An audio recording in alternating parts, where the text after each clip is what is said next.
नवी मुंबई आणि ठाणेचं राजकारण पुन्हा पेटलंय।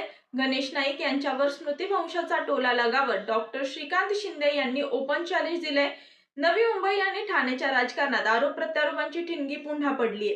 एका जाहीर वक्तव्यात गणेश नाईक यांच्या वयासंदर्भात स्मृतिभ्रंशाचा उल्लेख करत तीव्र टीका करण्यात आली।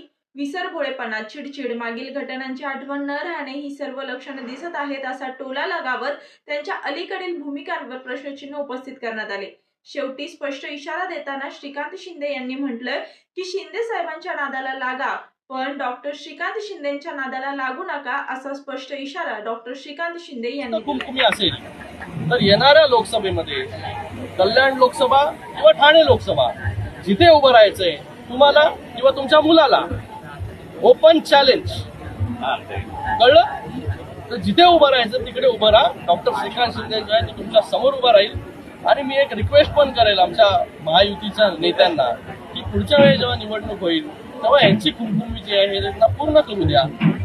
येणाऱ्या काळामध्ये ज्या काही गोष्टी ते तुम्हाला कळतील। प्रॉब्लेम जो आहे मी पहिला पण सांगितलं तुम्हाला की वयाच्या हिशोबाने काही आजार जे आहेत ते होत असतात। मला वाटतं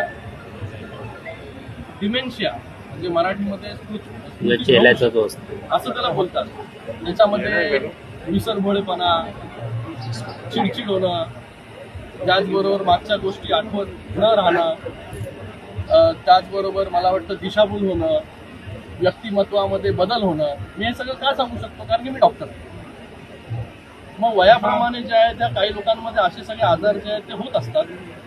मी का सांगतोय कारण की त्यांचं तुम्ही जसं म्हणालात की खासदार डॉक्टर श्रीकांत शिंदेला माझी करून टाकू, मला त्यांना या स्टेटमेंटवरती मागची आठवण करून द्यायची आहे जी स्मृतिभ्रंशामुळे त्यांना आठवण येत नसेल।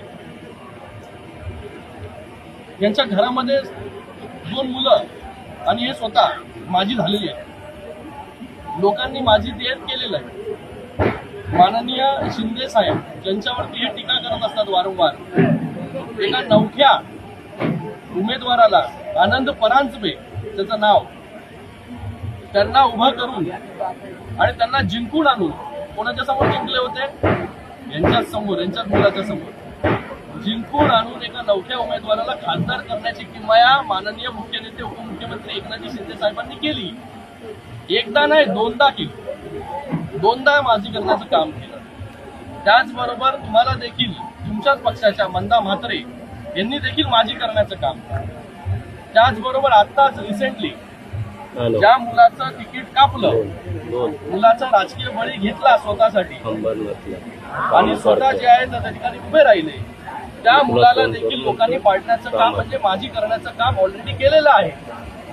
ज्याच्या घरामध्ये 3 माझी आहेत त्यांनी जे आहे शिंदे साहेबांना किंवा मला हे माझी करण्याची जे आहे भाषा करू नये म्हणून मी म्हणालो स्मृतिभ्रंश, डिमेन्शिया त्याला इंग्लिशमध्ये बोलतात।